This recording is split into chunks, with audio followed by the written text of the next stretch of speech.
మాది చల్లగిరి గ్రామం, చిట్యాల మండలం, జయశంకర్ భూపాలపల్లి జిల్లా. మా అమ్మ ఒకతే ఉంటుంది సార్. మా అన్నయ్య ఆర్మీలో పనిచేస్తాడు. మా భూమిలోకి వేరే వాళ్ళని తీసుకొచ్చి ఎస్ఐ గారు గుడిసెలు వేస్తాడు. మళ్ళీ గొర్రెలు పంట పెడుతుండు. అదేంటి సార్ అని అడిగితే, నువ్వు ఎందుకు వస్తున్నావు స్టేషన్కు, నీకు ఎవరు ఉన్నారు, ఎక్కడికన్నా వెళ్ళి చెప్పుకో అంటుండు.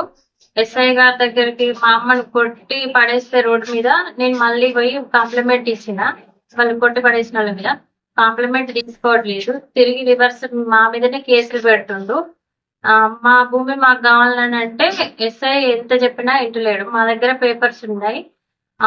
మా అన్నయ్య ఇక్కడ ఉంటాడు సార్, ఆర్మీలో పనిచేస్తాడు కాబట్టి అమ్మ ఒక్కతే ఉంటది కాబట్టి అమ్మతోని నేను ఉంటున్నా సార్. మేము ఉంటున్నందుకు నా భర్త మీద కూడా వేరే కేసులు పెట్టించాడు ఎస్ఐ దగ్గర ఉండి. మరి ఇప్పుడు మా భూమిలోకి మమ్మల్ని ఉండనిస్తున్నాడు. మా ఇంట్లోకి చుట్టుపక్కల వాటర్ మొత్తం మా ఇంట్లోకే పంపిస్తుండు.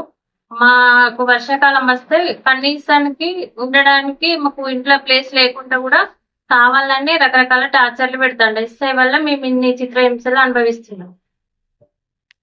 ఎస్ఐ శ్రావణ్ కుమార్ చిట్యాల వర్క్ చేస్తాడు. ఆయన మీద ఇప్పుడు ఎస్పీ గారికి కూడా కాంప్లిమెంట్ ఇచ్చినాం సార్. చేసి మాకు న్యాయం చేయగలరని మేము మీడియా ద్వారా మేము కోరుకుంటున్నాం సార్. మా డాడీ 5 ఎకరాలన్నర భూమి పంచించింది సార్. మాకు అన్నదమ్ముల విషయంలో మా అన్న అనేట ఆయనకు 2 ఎకరాల 29 గుంటలు పంచించింది సార్. నా భూమి నాకు 2 ఎకరాల 20 గుంటలు సార్ నాకు పంచించండి. ఇట్లా సార్ పెద్ద మనుషుల సంరక్షణ నిన్నా కానీ పెద్ద మనుషులనే తిట్టింది సార్.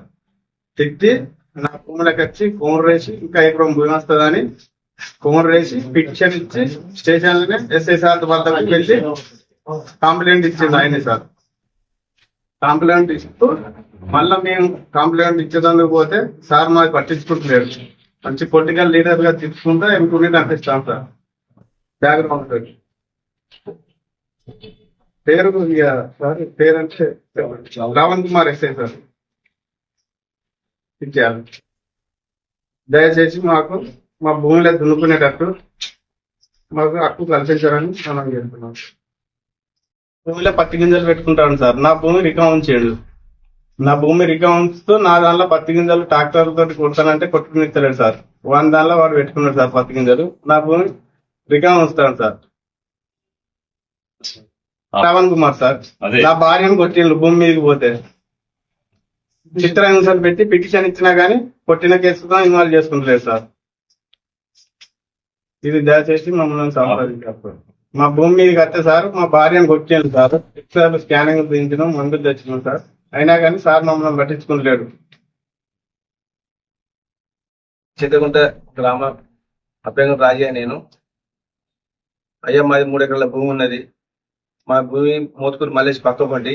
ఆ భూమి 5 నెలలకి వర్షం నీళ్ళు వెళ్ళిపోవాలి బయటికి. ఆ వర్షం నీళ్ళు పోకుండా మనిషితో కట్టబోసిండు. కట్టబోసినాక ఎందుకు వచ్చినామంటే నేను వర్షం నీళ్ళు పోని అని వెళ్ళయింది. సార్ దగ్గర కంప్లైంట్ ఇచ్చిండు. సార్ ఏమన్నాడు, 100 వాడు కట్టబోసుకున్నారా, నీకు అవసరం లేదు సార్. వర్షం నీళ్ళు ఎటు పోవాలంటే సార్ అసలు ఏంటి నా సార్ మొత్తం ఒక మాట్లాడతాడు. స్టేషన్ పోయినా నా 15 రోజులు నన్ను తిప్పిండు సార్. ఇప్పుడు నా పరిస్థితి మొత్తం లేదు. ఇంకా మట్టి ఒప్పించింది సార్. వైద్యతో చేసుకోపోని నన్ను సార్ మొత్తం రివర్స్ మాట్లాడిండు. ఎస్పీ దగ్గర పోయాను, మనం లెటర్ పెట్టినాం. సార్ దగ్గర వచ్చేసి ఎస్ఐ గారు నన్ను మొత్తం తీవ్రంగా దర్శనం. నా భూమి మొత్తం 3 ఎకరాల భూమి మునుగుతా, నీకు మంద వేసావన్నా ఏం చేయాలనే నాకు అది తోయక ఎస్పీ దగ్గర వెళ్ళి